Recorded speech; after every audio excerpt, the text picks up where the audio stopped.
தயவுசெய்து அவரே 2-3 கேள்வி கேளுங்க. ஏன்னா நம்மளுடைய காவல்துறை ஒரு தடவை பார்க்கும்போது கூட்டம் அதிகமா இருக்கு, அவங்க செய்யக்கூடிய காரியங்கள் அதெல்லாம் பார்க்கும்போது நம்ம ஒவ்வொருத்தரும் அவங்க கிட்ட ரிக்வெஸ்ட் பண்றோம், சில விஷயங்களை பண்ணாதீங்க, மரத்து மேல ஏறாதீங்க, பொதுமக்கள் இடையூறா இருக்காதீங்க, இப்படி பல விஷயங்களை சொல்றோம்.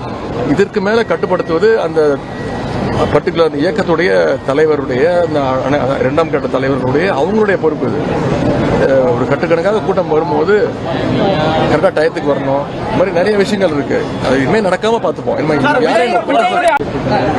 டிஜிபி அவர்கள் நேற்று தெளிவாக எவ்வளவு கூட்டம் வந்தது, எவ்வளவு கூட்டம் வரும்னு சொல்லப்பட்டது, எவ்வளவு பாதுகாப்பு கொடுக்கப்பட்டிருக்கு, எவ்வளவு அதிகமான பாதுகாப்பு கொடுக்கப்பட்டிருக்கு, எவ்வளவு தாமதமாக ஒவ்வொரு கூட்டமும் நடத்தப்பட்டிருக்கு அப்படிங்கிற தெளிவாக விளக்க சொல்லியிருக்காங்க. இந்த இடத்துல நான் அரசியல் பேச விரும்பல, யாரையும் அவர் சொன்ன தப்பு இவர் பண்ண தப்புன்னு சொல்ல விரும்பல. அதற்காக அந்த கமிஷன் அமைக்கப்பட்டிருக்கு. ஓய்வு பெற்ற நீதியரசர் அவங்க வராங்க, அவங்க வந்து தீர விசாரிச்சு விட்டு அவங்க கமிஷன் ரிப்போர்ட் கொடுப்பாங்க. அதன்படி அப்ப மக்களுக்கு உண்மை தெரியும், அதன்படி சட்டப்படியான நடவடிக்கை. நெரிசல் அதிகமாயிருச்சு, பெரம்பலூர்ல பண்ண மாதிரி இங்கேயும் வர விடாம அந்த கூட்டத்தை தடுத்திருக்காங்க சார். பிரிகாஷன் பண்ணிட்டு எவ்வளவு இழப்பு ஏற்பட்டிருக்காங்க. திருப்பி சொல்றேங்க, எல்லா தலைவர்களுக்கும் எல்லா இயக்க தலைவருக்கும் இருக்கக்கூடிய உரிமை. மக்களை சந்திக்கிறது அவங்களுடைய கழகத்தினர், அவங்களுடைய இயக்கத்தை சேர்ந்தவங்க சந்திச்சு பேசுறது அவங்களுடைய உரிமை, அது ஜனநாயக கடமை, அதை யாராலும் தடுக்க முடியாது. என்னங்க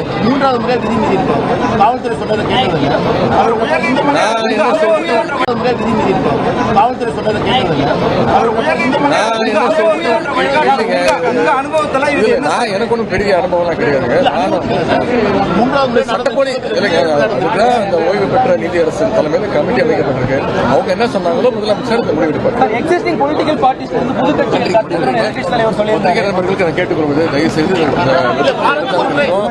பாதிக்கப்பட்டவர்களுக்கும் அனைவரும் உறுதுணையா இருப்போம்.